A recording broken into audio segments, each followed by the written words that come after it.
Taste the Daily. நெல்லை மாவட்டம் நாங்குநேரி டோல்கேட்டில் நீதிமன்ற உத்தரவுப்படி அரசு பேருந்துகள் அனுமதிக்கப்படாததால் பயணிகள் கடும் அவதிக்கு உள்ளாகியுள்ளனர். ஸ்டாலின் அரசின் போக்குவரத்து கழகம் சுமார் 276 கோடி ரூபாய் நிலுவைத் தொகையை செலுத்தாத காரணத்தால் தென் மாவட்ட தேசிய நெடுஞ்சாலையில் அரசு பேருந்துகளுக்கு தடை விதிக்கப்பட்டுள்ளது. இது குறித்த கூடுதல் விவரங்களை செய்தியாளர் ஜெய கணேசனிடம் கேட்கலாம். வணக்கம் ஜெய கணேசன், விவரங்களை சொல்லுங்க. வணக்கம். நெல்லை, கன்னியாகுமரி, மதுரை ஆகிய 4 வழித்தடங்களில் உள்ள டோல்கேட்டுகளில் அரசு போக்குவரத்து கழகங்கள் தான் செலுத்த வேண்டிய 276 கோடி ரூபாய் நிலுவைத் தொகையை செலுத்தாததால் இங்குள்ள டோல்கேட் நிறுவனங்கள் இது சம்பந்தமாக சென்னை நீதிமன்றத்தில் வழக்கு தொடர்ந்ததை அடுத்து நீதிபதி ஆனந்த வெங்கடேஷ் என்பவர் ஒரு உத்தரவை பிறப்பித்திருந்தார்.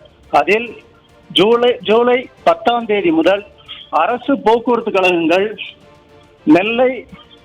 நெல்லையில் உள்ள Nanguneri toll gate, Kappalur toll gate, Ettoorapuram toll gate, Salaipuram toll gate ஆகிய 4 டோல்கேட்டுகளில் தமிழக அரசு பேருந்துகள் போக்குவரத்திற்கு தடை விதித்திருந்தார். இந்த நிலையில் இன்று காலையில் நெல்லை மாவட்டம் நாங்குநேரி டோல்கேட்டில் அரசு பேருந்து நின்றதை அடுத்து இங்குள்ள டோல்கேட் ஊழியர்கள் அரசு பேருந்தை தடுத்து நிறுத்தியதால் ஓட்டுநருக்கும் டோல்கேட் ஊழியர்களுக்கும் பலத்த வாய் தகராறு ஏற்பட்டது.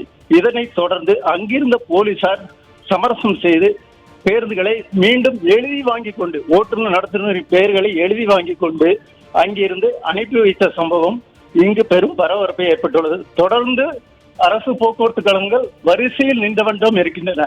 அனைத்து போக்குவரத்து கழகங்களும் பணம் கட்டாத நிலையில் தொடர்ந்து 5-6 பேருந்துகள் வரிசையில் நிற்பதால் பயணிகள் பெரும் அவதிக்குள்ளாகி வருகின்றனர்.